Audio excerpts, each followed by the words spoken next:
Saudara-saudari yang terkasih dalam Kristus, saya akan membawakan tentang doa batin atau dalam bahasa Inggris mental prayer dalam sesi kedua menyelami hidup doa ini. Apa itu doa batin?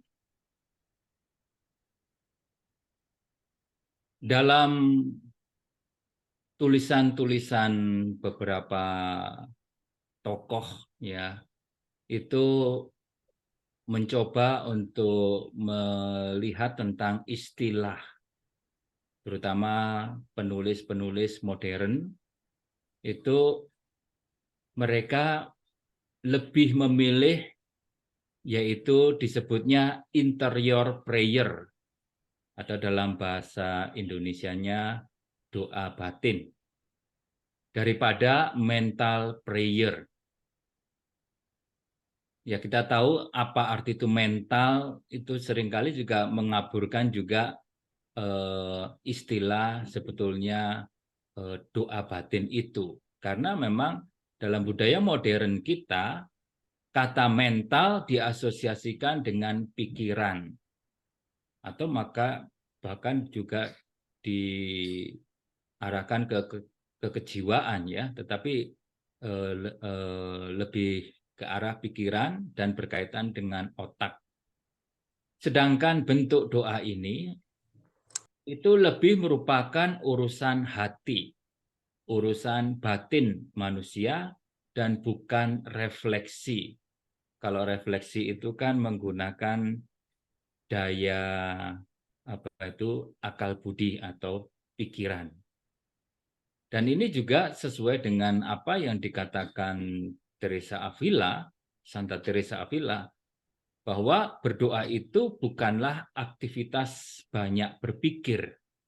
Berpikir tentunya berpikir tentang Tuhan, tetapi banyak mencintai. Dan sebetulnya ini doa yang dimaksudkan oleh Teresa Avila yaitu menyangkut doa batin. Lalu kita lihat, kita lebih pada pengertian ajaran dari tokoh Karmel ya. Memang banyak sekali ajaran-ajaran tentang doa batin dari para kudus maupun penulis-penulis yang di luar Karmel. Tetapi kita mau belajar dari kekayaan Karmel, maka kita mau melihat dari pengertian doa batin itu menurut Teresa Avila. Dia mengatakan, menurut saya doa batin itu tidak lain dari satu pergaulan yang sangat ramah, di mana kita seringkali berbicara seorang diri dengan dia. Tentang siapa kita tahu bahwa ia mencintai kita. Jadi di sini Teresa Avila melihat kehidupan doa, terutama doa yang kontemplatif atau doa batin ini suatu keakraban dengan Tuhan, suatu pergaulan sebagai sahabat. Dan juga di sini ada kesadaran ya, bahwa kita berbicara dengan Tuhan. Kesadaran tentang Tuhan. Dan kita sadar dan percaya bahwa Tuhan itu mencintai kita. Ini memang rumusan sangat padat sebetulnya dari Teresa Avila yang menunjukkan sebetulnya inti dari doa batin itu. Santa Teresa Avila tidak memisahkan doa batin dan doa vokal. Maksudnya tidak memisahkan artinya bahwa melihat bahwa doa vokal itu tarafnya lebih rendah misalnya demikian atau berbeda dengan doa batin. Memang dalam pengertian tertentu berbeda, tetapi dalam hal ini Teresa Avila tidak memisahkan.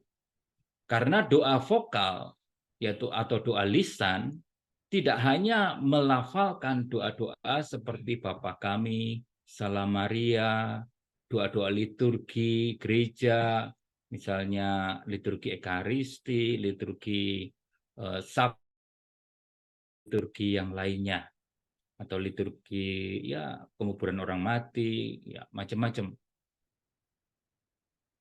Nah, Teresa Avila mengajarkan sebuah doa di mana seseorang tidak menyadari kepada siapa dia berbicara, apa yang dia doakan, itu bukan doa. Walaupun banyak kata-kata yang diucapkan. Nah, di sini juga menjadi refleksi bagi kita ketika kita berdoa. Jadi ketika kita misalnya doa makan, doa bangun tidur, atau juga kita mengucapkan doa Bapa Kami, Salam Maria, nah kita sadar tidak? Nah itu yang diajarkan Teresa Avila. Sadar dengan siapa kita berdoa.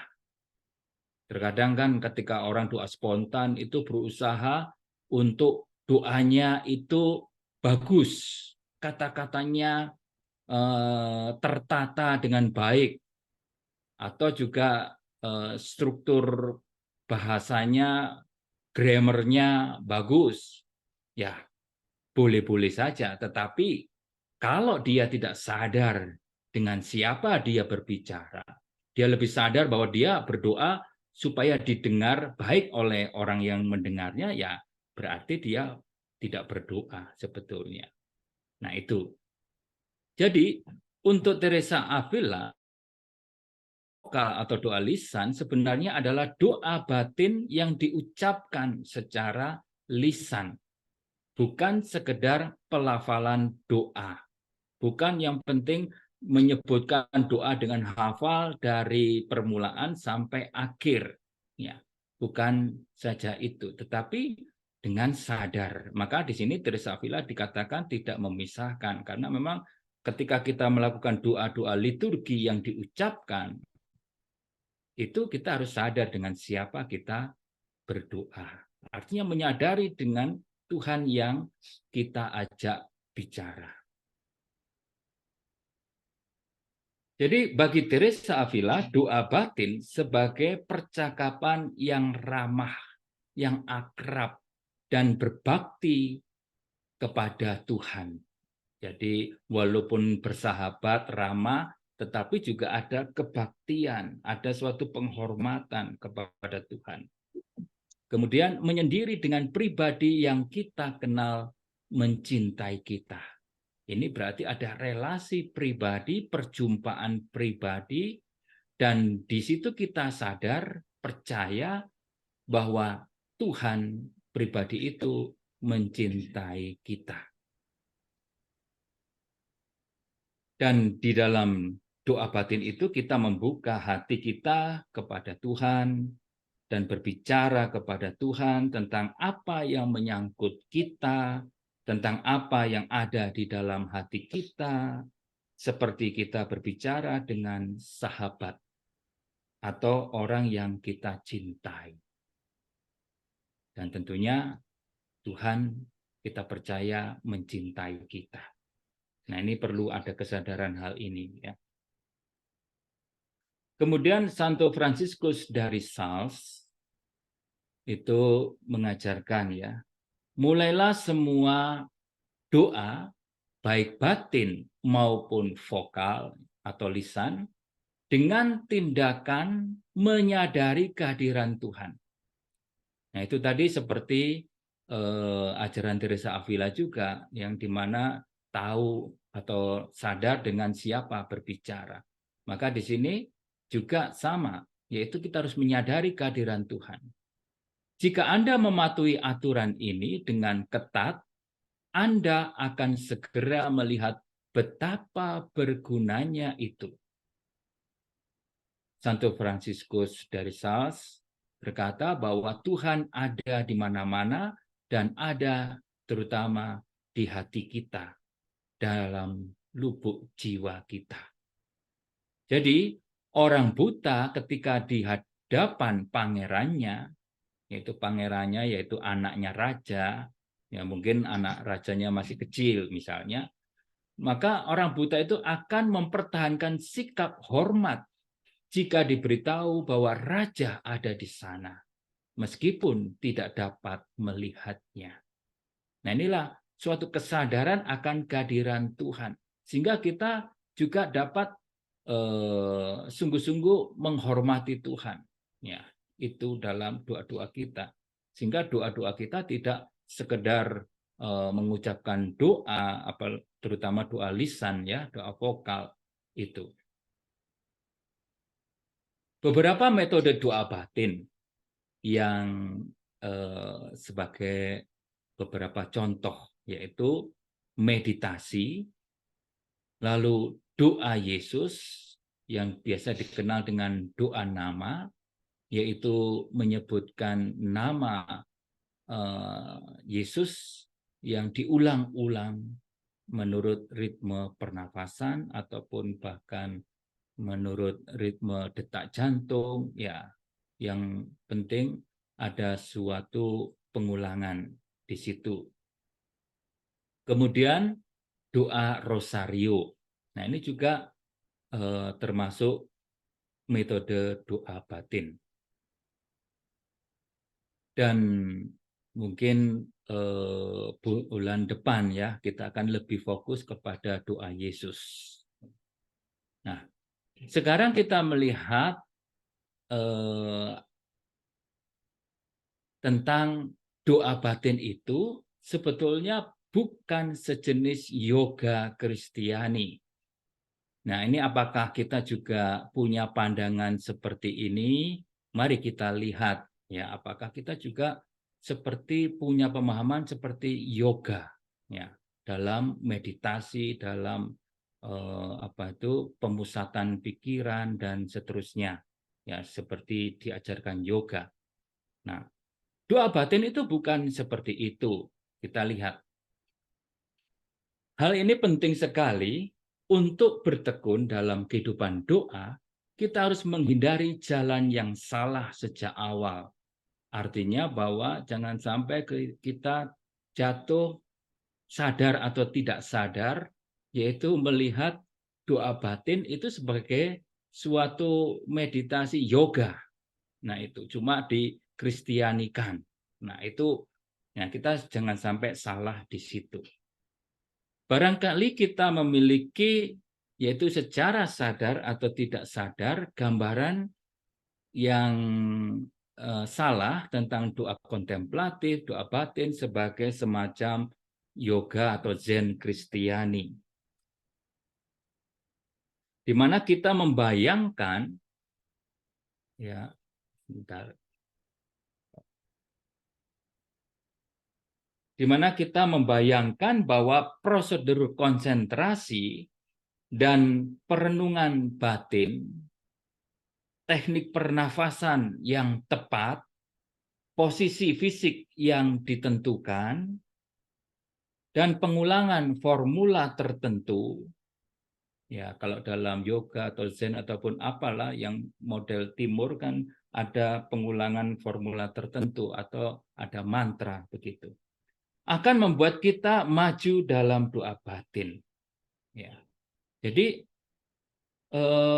mungkin ada orang yang membayangkan seperti itu. Ya, jadi ada konsentrasi, ada perenungan batin, ada teknik pernafasan, posisi duduk ataupun posisi fisik, lalu ada pengulangan, lalu kita merasa bahwa itu kalau kita lakukan dengan ketat, kita maju dalam doa batin kita. Nah, orang yakin bahwa dengan menguasai teknik ataupun metode secara menyeluruh melalui latihan-latihan, maka ia akan mencapai tingkat kesadaran yang lebih tinggi. Pandangan itu salah karena membawa kita untuk berpegang teguh pada metode yang pada akhirnya bergantung pada usaha manusia.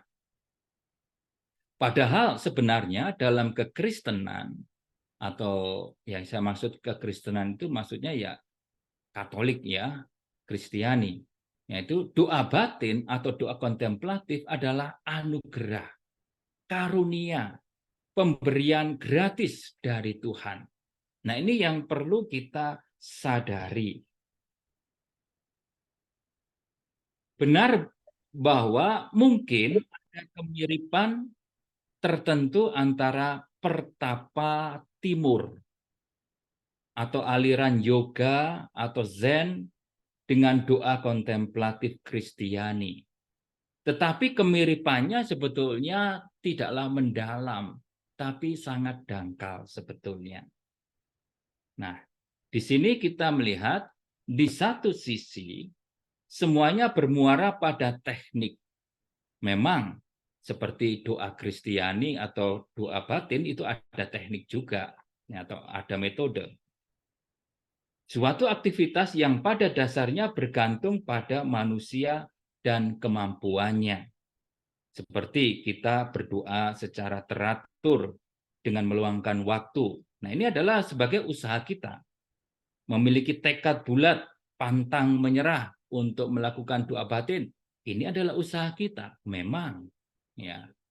Nah, tetapi di sisi lain, ya, doa batin adalah perihal Tuhan yang memberikan dirinya secara cuma-cuma kepada seseorang, kepada yang Tuhan kehendaki, kepada kita, ya, itu. Jadi walaupun ada ruang untuk inisiatif dan aktivitas tertentu di pihak manusia, namun seluruh bangunan kehidupan doa dibangun atas prakarsa Allah, atas inisiatif Allah, dan atas rahmat-Nya atau grace, ya. Nah, ini rahmat dari Tuhan. Nah, dasarnya apa di sini? Yaitu kita mengasihi karena Allah lebih dahulu mengasihi kita. Nah, ini harus disadari bagi kita semua yang mau memperdalam hidup doa atau mau menghayati hidup doa. Bahwa kita berdoa itu bukan inisiatif kita. Tetapi karena kita memang ditarik oleh Tuhan untuk kita mau berdoa. Nah, disinilah jelas bahwa kita mengasihi Tuhan karena Allah lebih dahulu mengasihi kita. Dan salah satu godaan kehidupan rohani yang permanen dan terkadang tidak kentara dalam diri kita adalah mengandalkan upaya dan bukan pada belas kasih Allah. Jadi mengandalkan usaha kita sendiri dan bukan pada karunia ataupun belas kasih Allah yang diberikan secara cuma-cuma. Kehidupan doa atau doa batin, terutama doa kontemplatif, bukanlah hasil dari suatu teknik, ya, tetapi suatu anugerah yang kita terima. Tadi kan ada beberapa contoh, ya, metode doa batin, ada rosario, ada doa Yesus, ada meditasi. Semuanya dapat, ya, membawa kita mendapatkan karunia, yaitu doa kontemplatif atau dibawa kepada tingkat doa batin yang mendalam. Ya, semuanya dapat. Jadi berarti tidak bergantung pada metode tertentu. Nah, ini, tetapi pada karunia dari Tuhan.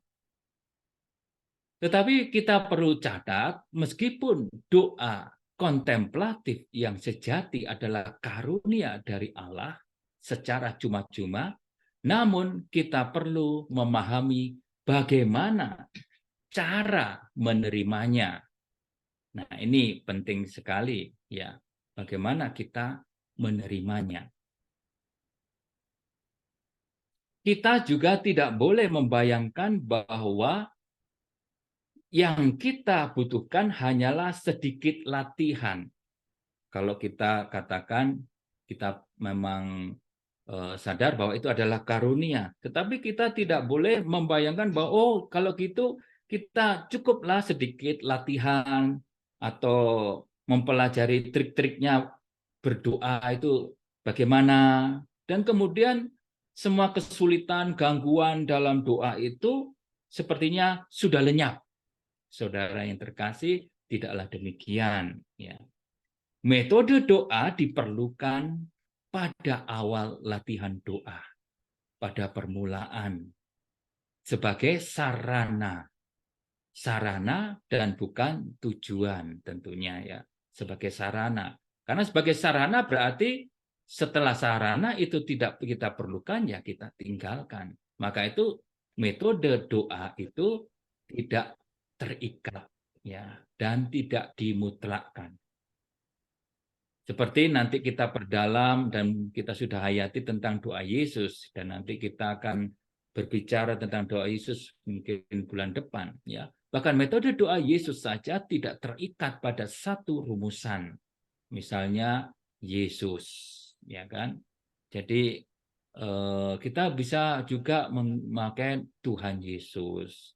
Bisa juga Tuhan Yesus kasihanilah kami, atau rumusan yang lebih panjang, ya silahkan. Lalu kalau kita setia dengan doa Yesus, menyerukan nama Yesus, dan perkembangannya di mana kita tidak mampu lagi menyerukan nama Yesus, maksudnya tidak mampu itu di mana kita ditarik kepada keheningan, tetapi menyadari kehadiran Tuhan, ya baiknya kita ikuti. Ya, kita dapat kemudian tetap dalam keheningan, menyadari kehadiran Tuhan, walaupun tidak menyerukan nama Yesus sebagai metode doa batin itu. Salah satunya doa Yesus itu. Ya. Maka di sini kita melihat sikap atau disposisi hati untuk kehidupan doa batin.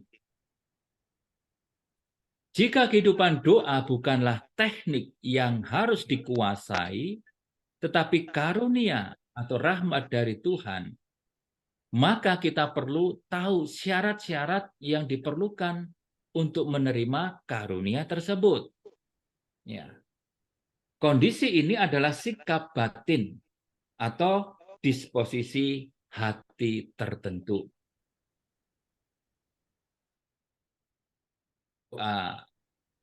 Perkembangan doa kita, hidup doa batin kita bertanya, apa yang memastikan kemajuan dalam kehidupan doa?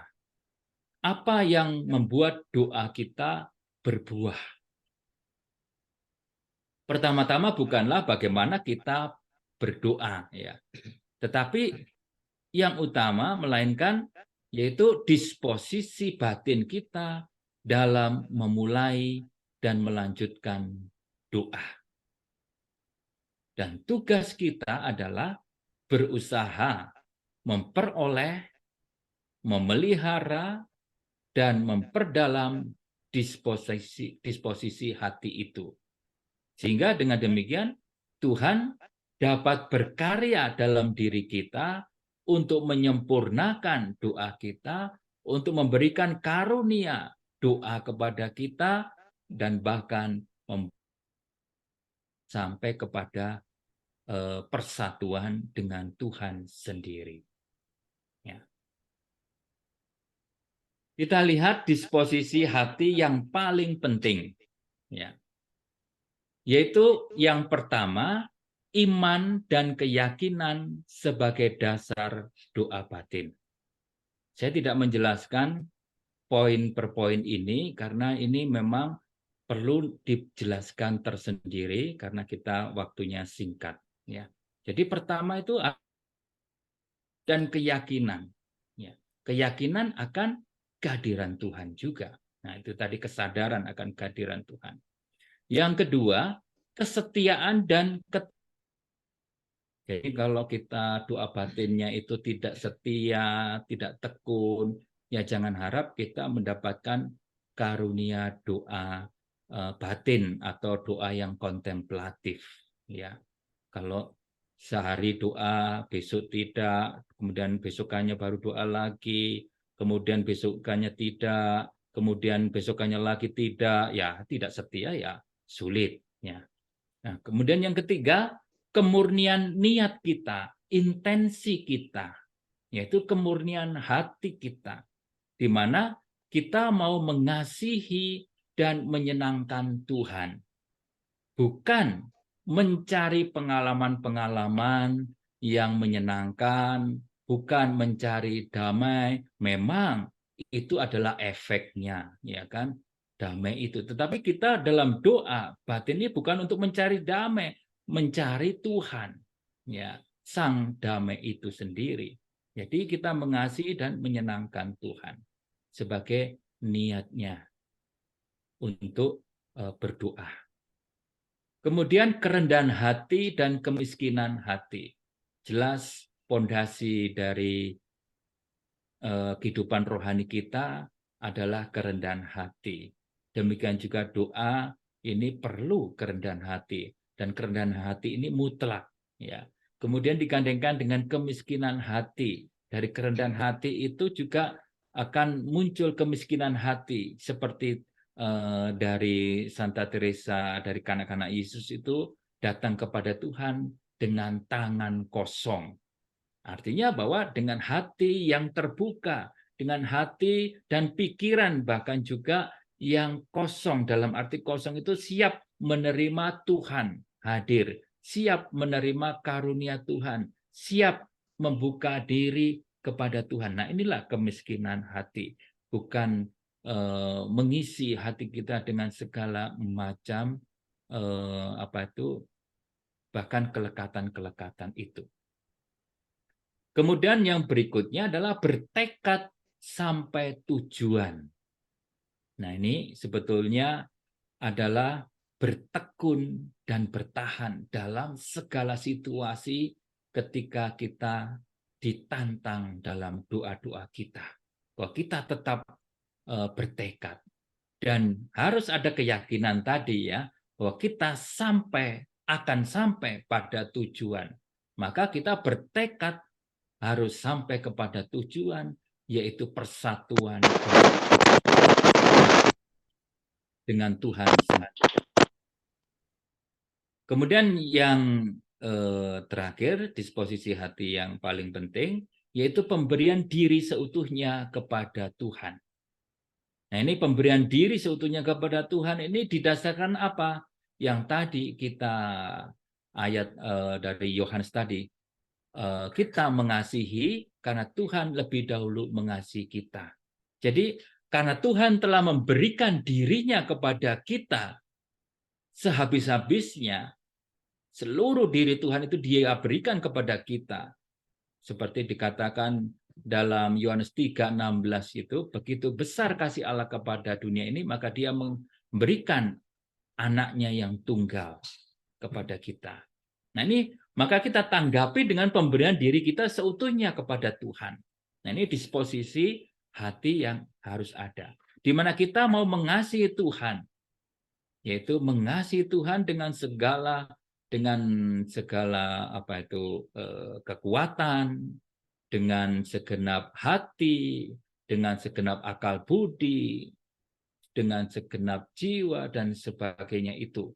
Dan tentunya dengan mengasihi Tuhan berarti apa? Inilah tandanya kalau kamu mengasihi aku, yaitu kamu melaksanakan perintahku. Maka di sini pemberian diri seutuhnya kepada Tuhan juga termasuk dalam hal ini melaksanakan perintah Tuhan. Dan melaksanakan perintah Tuhan itu apa? Dan yang utama adalah, inilah tandanya kamu adalah muridku, yaitu kamu saling mengasihi. Nah, ini. Jadi cinta kepada sesama. Lalu Santa Teresa Avila itu semacam merangkum dari yang tadi saya sebutkan disposisi hati itu ya, semacam merangkum dengan 3 dasar atau 3 pondasi doa kita, yaitu cinta kepada sesama, kelepasan dari segala ciptaan. Ini maksudnya apa? Bahwa kita memang tidak dapat mengabdi kepada 2 tuan, ya kan? Kepada Allah dan Mamon, atau dengan kata lain kepada Allah dan ciptaannya. Tidak, ya. Maka hanya kepada Allah. Maka kelepasan dari segala sesuatu atau segala ciptaan supaya kita melekat atau memiliki Sang Pencipta, yaitu Tuhan sendiri. Nah, inilah tujuan kelepasan. Nah, ini bisa dijelaskan panjang lebar untuk memperjelas.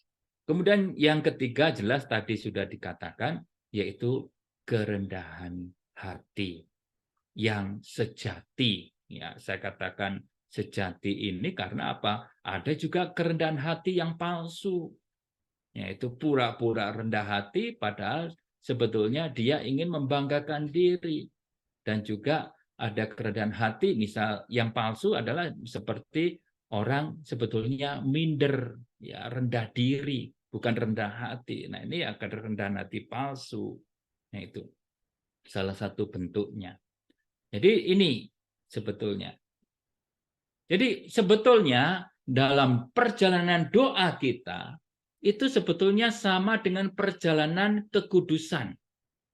Jadi kalau dalam ajaran gereja dan juga dari kitab suci bahwa kita dipanggil kepada kekudusan, yaitu ada panggilan universal kepada kekudusan bagi siapapun yang percaya kepada Kristus, tidak hanya untuk para religius yang dipanggil kepada kekudusan, semua kita yang dibaptis ini. Jadi kalau ada panggilan umum kepada kekudusan, juga ada panggilan umum untuk berdoa. Setiap orang, kita masing-masing yang memiliki kepribadian masing-masing, ya, talenta atau bakat ataupun ya macam-macam karunia yang kita terima, dan juga tentunya ada kelemahan-kelemahan kita masing-masing. Semuanya dapat memiliki kehidupan doa yang mendalam. Dan kalau dengan setia kepada rahmat Allah, setia pada keterbukaan pada rahmat Allah. Nah, ini. Jadi panggilan untuk berdoa itu adalah untuk kehidupan mistik, yang tidak lain adalah untuk bersatu dengan Tuhan dalam doa. Jangan dibayangkan mistik itu adalah suatu pengalaman-pengalaman doa yang luar biasa, ya. Tetapi inti dari mistik itu adalah kita bersatu dengan Tuhan, yaitu dalam doa. Maka di sini panggilan untuk berdoa sama universalnya dengan panggilan untuk kekudusan. Jadi 2 hal ini, doa dan kekudusan, itu saling terkait erat.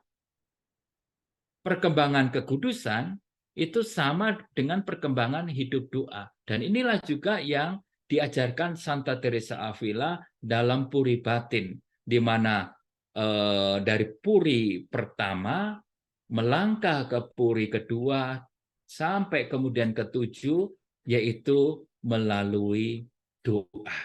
Jalannya doa. Tetapi doa yang bagaimana? Yaitu tadi yang disertai dengan disposisi hati, dengan kebajikan-kebajikan yang tidak lain semuanya menunjukkan kepada hidup kudus. Jadi, saudara-saudari yang terkasih, kita harus ingat kalau kita memang sekarang mau menekuni hidup doa kita, berarti kita mau menjadi kudus. Dan menjadi kudus itu tidak hanya berhenti di dalam aktivitas doa kita, menyediakan waktu untuk berdoa seperti doa Yesus saja, tetapi juga tentunya kehidupan kita sehari-hari memiliki hati yang terarah kepada Tuhan, mencintai Tuhan, dan melaksanakan kehendak-Nya. Mari kita menyelami hidup doa. Tuhan memberkati kita semua.